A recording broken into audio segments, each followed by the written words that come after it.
Welcome students. बच्चों आज हम लोग कक्षा 10 गणित में बहुत ही इंपॉर्टेंट टॉपिक पढ़ेंगे, जिसमें एक प्रमेय हमको प्रूफ करना है जिसे बोलते हैं लोग थेल्स प्रमेय। ये बोर्ड एग्जाम के लिए बहुत ही इंपॉर्टेंट है। एक एक पॉइंट आपको समझाया जाएगा, बस आप लोग ध्यान से देखिएगा। सबसे पहले आप लोग थेल्स प्रमेय की जो स्टेटमेंट होता है उसको आप देखिए। तो थेल्स प्रमेय बेटा स्टेटमेंट क्या होता है? किसी त्रिभुज में एक भुजा के समांतर खींची गई रेखा, किसी त्रिभुज में एक भुजा के समांतर खींची गई रेखा शेष दो भुजाओं को समान अनुपात में विभाजित करता है। क्लियर ना? यहां देखिएगा, कह रहा है किसी त्रिभुज में एक भुजा के समांतर खींची गई रेखा शेष दो भुजाओं को समान अनुपात में विभाजित करता है। अर्थात अगर मैंने त्रिभुज ABC लिया है और उसमें जो DE है वो एक भुजा BC के समांतर है, जो उसकी दो भुजाएं शेष हैं AB और AD, तो AB पर बिंदु D और AC पर बिंदु E इस प्रकार लिया है। जो DE समांतर BC है, तब जो AD होगा तो AD अपान DB होगा वो AE अपान EC के बराबर होगा। ये कह रहा है कि अनुपात क्या होता है? समान होता है। क्लियर ना? तो यहाँ पर क्या है दिया है त्रिभुज ABC में, ये त्रिभुज दिया है ABC, इसमें DE समांतर हमने BC कर रखा है। तो इसको सिद्ध क्या करना है? कह रहा है कि दो भुजाओं को समान अनुपात में विभाजित करती है, यानी AD अपान AE चार करते AD अपान DB इक्वल AE अपान EC। आपको ये करके दिखाना है। तो हमने लिया AD अपान DB इक्वल AE अपान EC। क्लियर है? अब देखिए रचना मैंने क्या किया, इस त्रिभुज में मैंने B से E को मिलाया और C से D को मिलाया, और इसके बाद हमने क्या किया, इस भुजा AB पर एक लंब EF डाला और AC भुजा पर एक लंब DG डाला। ठीक, इसके बाद अब देखिए कह रहा त्रिभुज BDE व त्रिभुज CDE दोनों एक ही आधार पर है। आपको एक थ्योरम पता होगी कि अगर कोई त्रिभुज है, अगर किसी दो त्रिभुजों में या कितने भी त्रिभुज हैं, अगर जिन त्रिभुजों के आधार समान हो और उसकी एक समांतर रेखा है, समांतर रेखा के बीच अगर त्रिभुज बनते हैं तो क्या होते हैं? उनके क्षेत्रफल बराबर होते हैं। देखिएगा त्रिभुज BDE और त्रिभुज CDE दोनों त्रिभुजों का जो आधार है वो क्या है? DE है, और जो DE है वो BC के समांतर है। तो दो समांतर रेखा हो गई, आधार एक ही है, तो इनके बीच जो त्रिभुज बनेंगे इनका क्षेत्रफल क्या होगा बच्चों? समान होगा। तो इसका मतलब क्या है? एरिया ऑफ BDE इक्वल होगा एरिया ऑफ CDE। मैंने इक्वेशन फर्स्ट में आपको यही डालना है, area of triangle BDE equal area of triangle CDE। ये हमारा इक्वेशन फर्स्ट हो गया। इसके बाद देखिए हमने क्या लिया है, त्रिभुज ADE के साथ में मैंने ट्रायंगल ले लिया है BDE। एक बार लिया है एरिया ऑफ ट्रायंगल ADE अपान में एरिया ऑफ ट्रायंगल BDE। ठीक, तो इस त्रिभुज के लिए ADE का एरिया निकालना सूत्र क्या होता है? 1/2 गुणे आधार गुणे ऊंचाई। तो 1/2 गुणे आधार, इसका आधार क्या है? AD और ऊंचाई क्या हो जाएगी? EF। तो 1/2 गुणे आधार गुणे ऊंचाई यानी EF हो गया। और त्रिभुज एरिया ऑफ ट्रायंगल BDE, इस त्रिभुज के लिए हमको निकालना एरिया, तो इसका क्या होगा? आधार तुम्हारा क्या होगा? इसका आधार तुम्हारा होगा DB।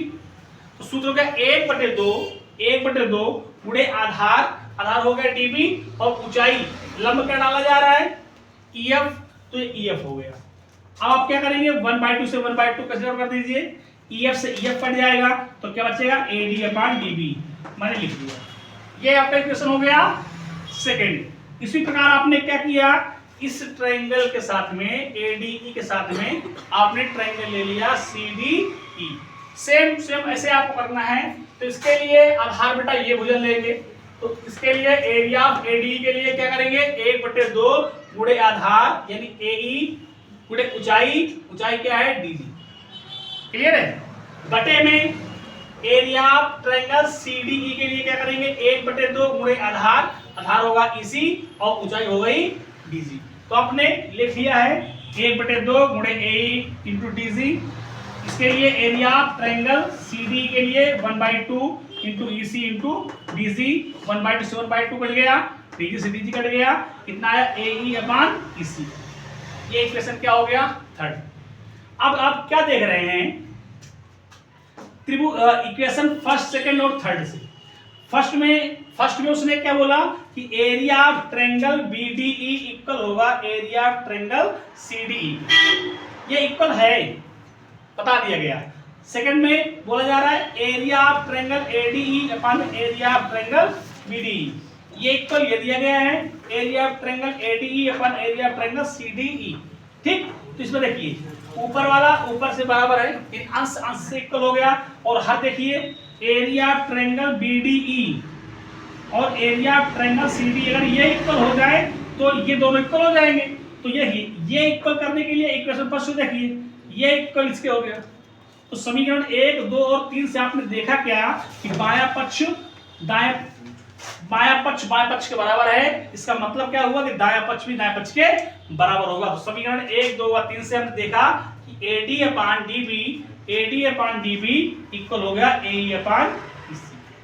यहां से बेटा ये जो है कथन इसका प्रूफ हो जाता है। अच्छा, इसके आगे भी कभी क्वेश्चन कहता है अगर सिद्ध कीजिए कि AD upon AB equal AE upon AC, या कुछ और पूछ सकता है AB upon DB equal AC upon EC। तो इस तरीके से आप लोग करना है, ध्यान दीजिएगा। मैं इस क्या क्या बता दे रहा हूं। मैं ये कह रहा हूं proof that AD upon AB equal AC, AD upon AB equal AE upon AC करना है। तो AD साइड है, जिस साइड को जो छोटी वाली है उसको ऊपर ना हो उसको ऊपर नीचे ले आइए। तो यहाँ देखिएगा मेरे पास AD अपॉन DB है, मैंने इसको क्या कर दिया उल्टा कर दिया, इसे इक्वेशन 4 डाल दिया, इसको उल्टा कर देंगे तो क्या हो जाएगा ये ऊपर हो जाएगा नीचे हो जाएगा। जो प्रक्रिया यहाँ करेंगे वही यहाँ करेंगे, यानी AD नीचे आ गया DB ऊपर पहुंच गया, तो EC ऊपर जाएगा और AE नीचे आ गया। इक्वेशन क्या हो गया 5। ठीक, किस लिए कर रहे हैं क्योंकि हमें AD अपॉन AB लाना है। AD मेरी क्या है छोटी वाली भुजा है। ठीक, इसको देख दिए आप लोग। तो मैं इस इक्वेशन में इक्वेशन 5 में दोनों पक्षों में एक जोड़ देंगे। इक्वेशन 5 के दोनों पक्षों में क्या जोड़ देंगे 1 जोड़ देंगे। तो हमने दोनों में क्या जोड़ दिया 1 जोड़ दिया। देखिए यहाँ पर मेरे पास क्या है DB अपॉन AD में +1 कर दिया और EC अपॉन AE में +1 कर दिया। इसको आप लोग ऐड कर दीजिएगा तो ये आएगा, इधर करेंगे तो ये आएगा। अब यहाँ देखिए AD प्लस DB इक्वल हो गया AB, ये AB हो गया। AE plus